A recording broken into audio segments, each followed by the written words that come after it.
What's up, everybody? I'm Noah Lyles, and today I am joined by a very special guest. It is my sports therapist, Diana McNab, who we have been working together for years, ever since sophomore, freshman year of high school.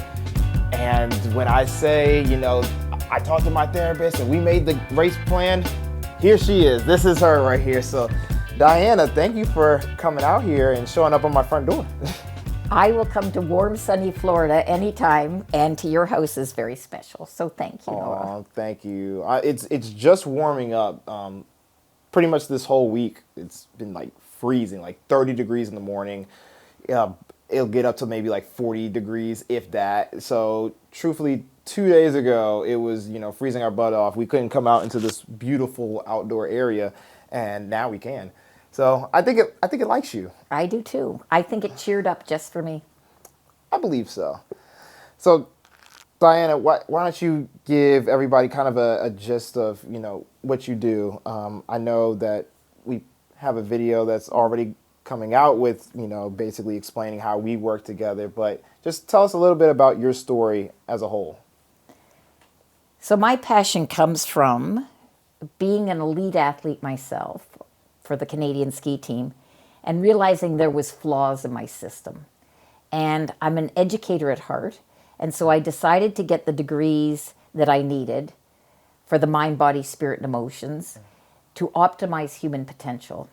And what I love about this is I'm so curious about each aspect. So if I'm all in the mind, then I want to know how the brain works, and are you in the right or the left side, and what's happening. I want to know everything. Mm-hmm. And then when you come to emotions and relationships, I want to know everything about fear versus love versus I can't get enough. Yeah. And then the body, I was an elite athlete. I've always been an athlete. I love my body. I love bodies. I'm totally into the body. And spiritually, it's my forte. I've taught Zen and the art of archery. I've taught Zen and yoga at Seton Hall University. I've worked with priests and Buddhas and all different people on Eastern with Western philosophies, and combining the two rocks my world. Yeah. I love it. And I heard you say something about Seton Hall. So for anybody who does their deep dives on my history, they'll know that my parents went to Seton Hall. Right. And that's actually how we connected. Your mother sat in my class in the back, and once I finished the first lecture, she comes running up to me and she goes, "You know my story. I love you. I love you. We're twins." And then I taught the history of Eastern religions and the Zen of yoga. And all the athletes took this course, and we do philosophy for the first hour and then yoga, and every single athlete at Seton Hall, the class was jammed. It was so fun. And Keisha, I will never forget. She had the greatest smile, so much energy, and we loved each other. Yeah. Yeah, it was fun. That's beautiful. So then eventually my mom calls you up later, years after that. So I think it was like 2014, maybe 2013, and she calls you up and she's like, "I have two sons now, they're getting into track and field." And on my end, I remember my mom was like, eventually you guys are going to need a therapist because you guys are, moving at such a high speed, and you have this dream of becoming Olympians by the time you're done with high school. So you need to be prepared for this. And she's like, I know this person, but I need to reach out. I don't know if they'll be willing, just let me figure it out. So you were the person that she reached out to. Okay, so let me take the story from here. I go to the airport. These two gorgeous boys show up in white tracksuits. And I'm like, that must be the Lyle boys. I mean, they look... Okay, so hang on. That's actually not the story of when we first met. That's the story of when we came to meet you in 2016. Out in Colorado? Yes. When did we first... That was the first time we actually met face-to-face. But we had been talking for 4 years. On the phone. Yeah. Okay. Got my story wrong. But I got to tell you this story. So You and Josephus come out to Colorado, and it was when I was doing my stress management course, and I said, well, we're going to have to go hiking because I want to talk to them physically while we're moving our bodies. Then I'm going to teach them all about sports nutrition, and we're going to cook together. And then I'm going to teach you yoga, and we're going to go do this. And you guys were so great and so open-minded. And I realized, they've got this all down. They don't need all of these things. It's like, what's hiking? We're runners. It was hilarious. So I loved you guys, but you were my toughest customer. You wouldn't stand still. You were dancing to music. I taught everything with you swaying in the background. And I'm like, Noah, are you there? Yeah. Have you got it? Yeah. Yeah. I mean, I did. You got it. I'm just like, maybe you don't get it, Diana. Hello. Yeah, it was really fun. No, yeah, I remember that day, well, that weekend, because we did go hiking, and I was just like, oh my gosh, we gotta go freaking hiking. I Like, know. You hated everything I said. yeah, I just was not feeling it. Like, I'm not a hiker, But you did enjoy it. well, I did. It was fun. And then playing with your dog. Oh, what was your dog's name? Coco-licious. Coco-licious. Oh, delicious Coco-licious. A red Yeah. and white border collie to die for, and he was my husband. So he was a shadow, never wore the best husband I've ever had. Anyways, he would go without a leash and just Yes. shadow me everywhere. Yes. Like I'm going driving, he'd jump in the car. Da-da-da-da-da. And yeah, and before that time, I don't think I understood like dogs' personalities very well. I'd never met a dog with so much energy. And that's when I was like, oh, this is a dog that's been like bred to actually have as much energy as the herd so they can constantly protect them, watch over them, be one with them. So it has to have a high energy.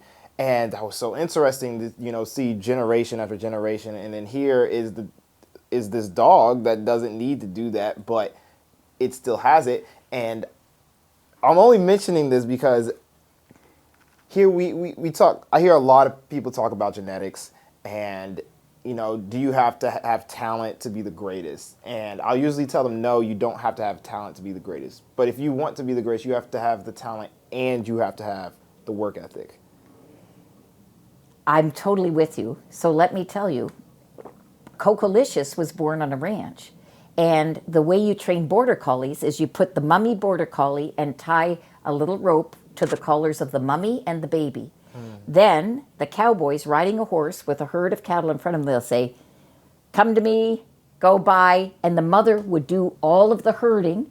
After one session, Coco-licious learned how to herd cattle. I mean, so that's the whole biochemistry of the whole thing. It's innate. And I almost think the way you run is innate. You've got the genetics, you've got the work ethic, and you've got the great supportive system. And I also think that parents that understand the sport the child is in sort of have a leg up, as long as they're not the pushy parents, but Yeah. they know what it takes. Yeah, it's a fine balance. It's a mixture. As my mom would say, not becoming a fan of your child. The worst. Or Yeah. a helicopter parent, the worst. Or a helicopter. Or the coach, the worst. Yeah, you can't be all the jobs. What's the hardest thing in sports? The parents. Thankfully, I'm not one of those. No, you're the golden boy there. No, I'm not. Yeah, I'm not the parent. I was blessed to have a great mother who does know that balance. And that's why she ended up calling you. Were we the youngest athletes you'd ever worked with at that time? You were the youngest proteges, but I've worked everywhere, honestly, with 8-year-olds to 12-year-olds, and I do it all through drawings and pictures and Charlie Browns and do it. Oh, like play therapy. Yeah, I can do any age, but I don't like to counsel anybody unless they're 12 or over, and the 12 has to be looking for superstardom because they don't cognitively understand it all yet. But somebody at 16 and 17, I'm hard on them. Like, bro, you've got from 13 to 21 for this part of your prefrontal cortex to get this. If you don't get this now, because it's going to take you to 27 before that shuts down, you're a leg behind.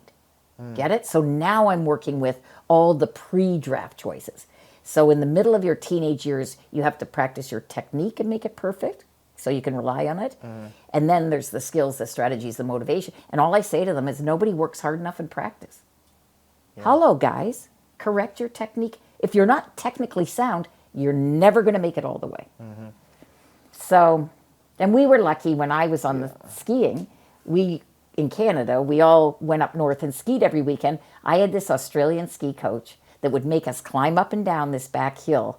and run slalom courses and everything and made us technically perfect. And we were light years ahead of the gang. And then you just added that, less chance of error. That's true. Technique is definitely something that I'm extremely big on. I mean, you know that our conversations are so planned out, and when you don't know the term from something, I'm very quick to, to, tell you what the term is. Our sessions when we first started, I remember it was kind of just visualization. That was kind of like the biggest change in my thought process of how I was training. It wasn't so much you just go into a practice anymore. It was now, okay, I'm visualizing the race, I'm visualizing the practice, I'm visualizing the warm-up. And I feel it's difficult for me to explain that to people, even though I've done it so often. But why do you feel it's the most important to visualize? I think it's the number one sports psychology skill because your mind doesn't know the difference between a vividly imagined picture and reality. And it can only hold one thought at a time.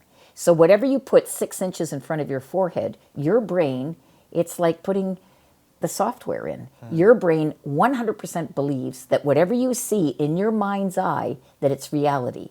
So we cry in movies, we get engrossed in TV, Yep. we love our cell phones, Yep. but this is how it works. If you're watching yourself, and there's 2 ways to visualize. One, at first, you have to watch yourself as if you're a spectator watching your video, so you know that technically you're doing everything right, but most of all, so you own, that's me.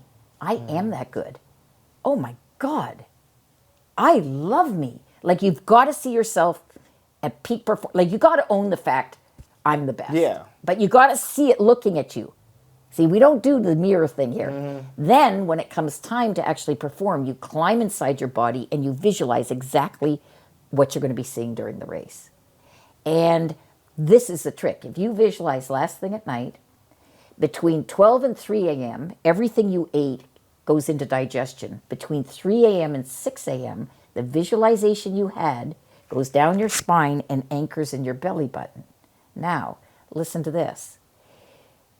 If you add feelings and make it as real as it can be, and it's 1.5 inches in your belly button, if you can own that, you're 30% quicker, faster, whatever in that specific movement. So it's like 30% of practice.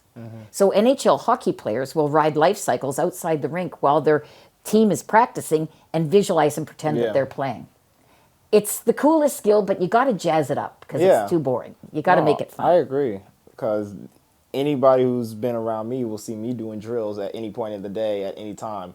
Not because I like doing drills, because I'm visualizing in my head what I want to do the next time that I reach the track. I am getting into the start position because I'm trying to feel out something that I want to be able to execute the next time I'm in the blocks, or the next time that I'm doing a drill or wickets or at practice and I'm dying.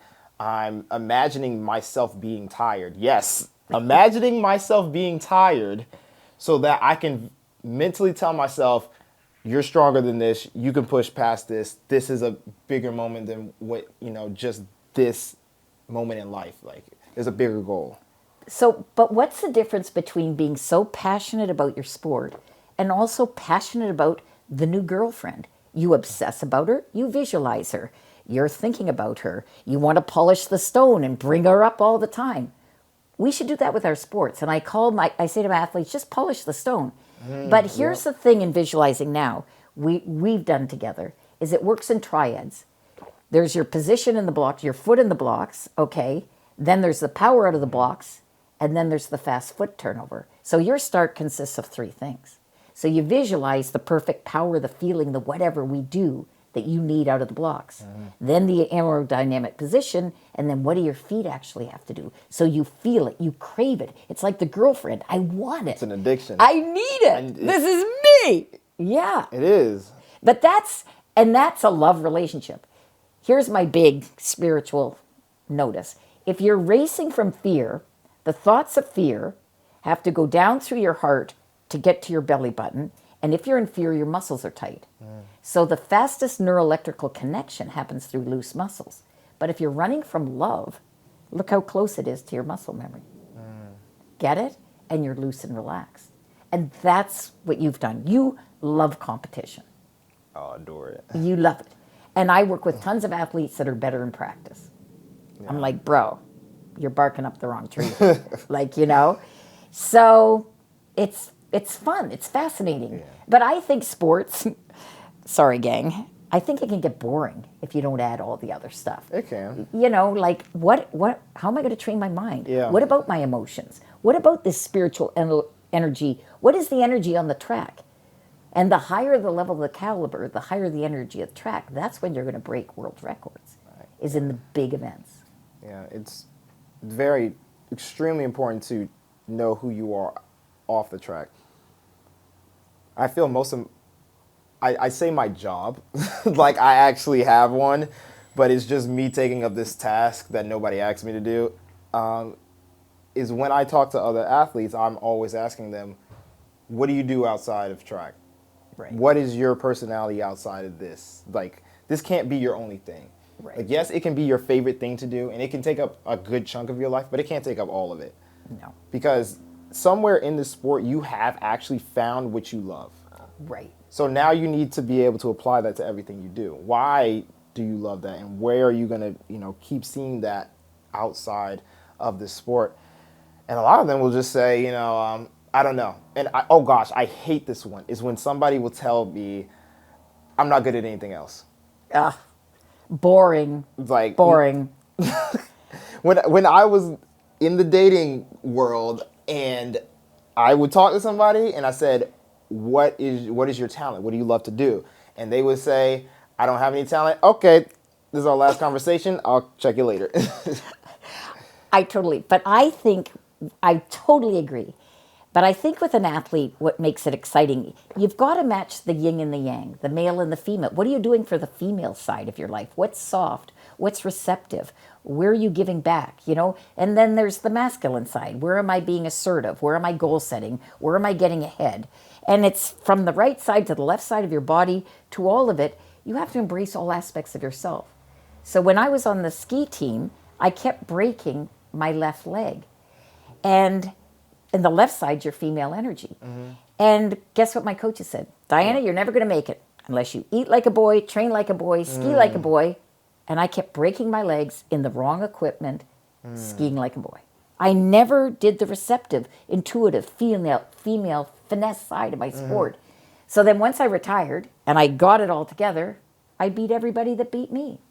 So there is, this balance thing is huge in all aspects of your life. But that's what I think you're so great at. You've got the male and the female and the yin and the yang and the arts and from your fashion, you're eclectically very interesting.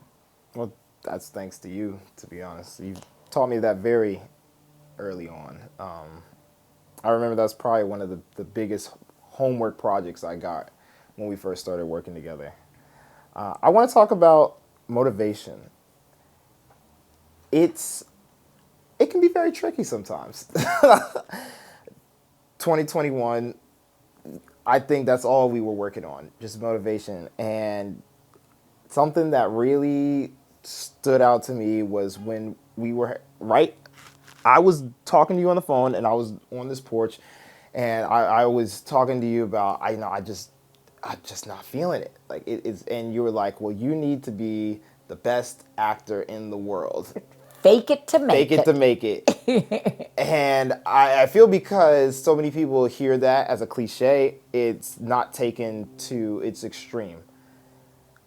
What we were really doing that year was faking it to make it. Absolutely. Every time that we went to practice, got on that track, there is a sense of self that your mind believes, if it believes it should be doing this, then your body will go with it. And gosh darn it, I just feel that that's something that needs to be talked about for these athletes who are struggling in these moments where there's just like, I don't think I'm going to be the greatest. I can't get to this point. What I'm in this slump. How do I get past this? Or it's something I hate is when somebody will come up to me and they'll be like, so many people are telling me that I'm not going to make it. And my direct response, I have a few responses, but one of my favorites is, who cares? Yeah, I love that. That's my line on everything. Who Do you cares? think anybody really cares? Like, hello. Why should you care about the thoughts of somebody who's not going through your own journey? Exactly. I love that. And if they don't believe you, shoot, even if you don't believe yourself, but you want to do it, fake it. Totally. Fake it. But here's the research on motivation. And it's called your body language. So let's say you're going into a track meet and your head is saying, I can't do this, my times aren't good, I don't think I can. So then your body gets rounded shoulders, chin tucks in, trapped carbon dioxide, there's a muscle tensioness because the mind is sending danger, danger. He's not feeling it, okay? And I do this a lot with hockey players. And so the reality is you have to change your headset, but here's something else. So I say to the hockey players, what's your body language on the ice? Open up your dance face. Put your shoulders back, ears over shoulder, chins. So walk onto the track, Noah, like you've already won the race. I'm the champion. I'm the stud. I'm doing my warm-up. I got this down. And then the brain goes, what the heck is he doing? I thought we weren't running well. Yeah. I thought we didn't want to run today. Yes. What? Oh, no. Oh, Yes. no. So then the brain goes, jump in. We have to be in harmony. Yep. We're going to win this race today. And that's what we did. So you can go from body up or head down. And last thing on motivation. Nobody's motivated until you put your track shoes on and you're at the track and you say, I'll start running. Nobody wants to run in the morning. Nobody wants to go lift weights. Just get your butt to the track. Then motivation comes after that. I agree. I agree. And then a fun other fact, because I love to talk, is you have a cold workout and a medium and a hot. So this is motivation. If I'm cold, I really probably shouldn't be working out and I don't feel like it, but just get to medium and get through your workout. If you're medium, get to hot. But if you're hot, press the records. You got to know when to push the envelope. I definitely agree with that, especially in practice. There is a definite, when you start to understand your body, you know what you're going through. You know what you're feeling. If you're on that day, you're on. Nobody can stop you. Yes. Just period. And it'll usually stick around for a long time. But when you're cold, you're going to know you're cold. Sometimes days are just get the work done. Totally. And I heard this on TikTok, but I really agree with it. And it was saying your reason why is not going to be the same every day. And I agree. It's not. Totally. It's not going to be the same every day. Some days it's going to be just get the work done so that you can have a great day on your last day. It's totally right. And so in team sports, they say, just don't hurt the team. Do your job. I know I'm not going to be a superstar tonight, but don't be the liability. See, I wouldn't know anything about those team sports. I know, but your team is your body and your mind and your emotions. That's your team. So it's like go out on a day you don't want to practice. Don't hurt yourself. Listen to yourself and be a little bit careful.